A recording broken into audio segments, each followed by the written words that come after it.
So now on the show, I want to take a look at a brand new documentary that has just been released that centers around controversial tennis player and commentator John McEnroe.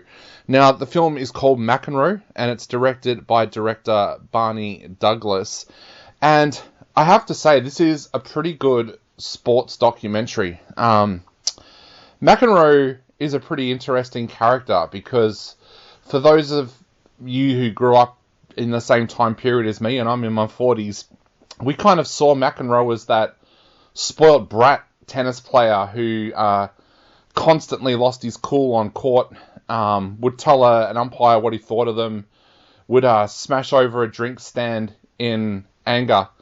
And I think in much the same way that we do with Nick Kyrgios these days, no questions were asked about why that was happening. It was just this guy has an attitude problem. He polarized tennis fans. You either loved him or you absolutely despised him. And of course, being a gentleman's game, there was probably more people in that area of despising him. Now, this is probably the first documentary that I've watched on McEnroe, and I'll admit that I've watched a couple in the past that actually goes in to explore why he was the way he was. And this doco actually ends up being a very interesting look at men's health and men's mental health as well. This documentary seems to ask the right questions. It has access to McEnroe, which helps because some of the other docos I've watched in the past haven't. It's just interviewed people that have been around him. But this one actually goes in and asks McEnroe. And he talks about the pressure that he was feeling at the time. And I think that at one point they say about how many psychiatrists he spoke to and none of them could fix him. And it almost seemed like during that time that was kind of like a badge of honor, that it wasn't taken with any concern.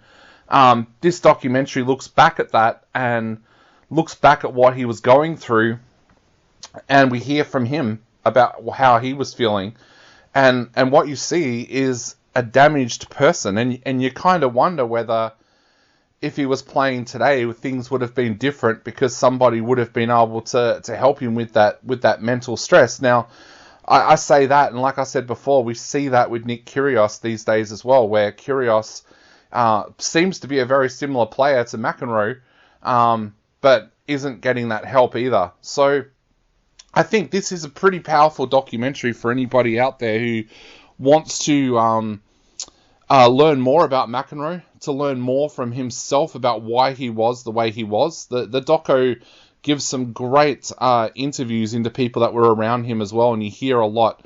I think this is a very important documentary. I think this is a documentary that anyone involved with sport needs to watch, because whether someone is male or female, they can go through the same things that McEnroe went through during his career. So I think this is a very important documentary. I think it's a documentary where the filmmaker asks the right questions. So I'm going to give it 4 out of 5.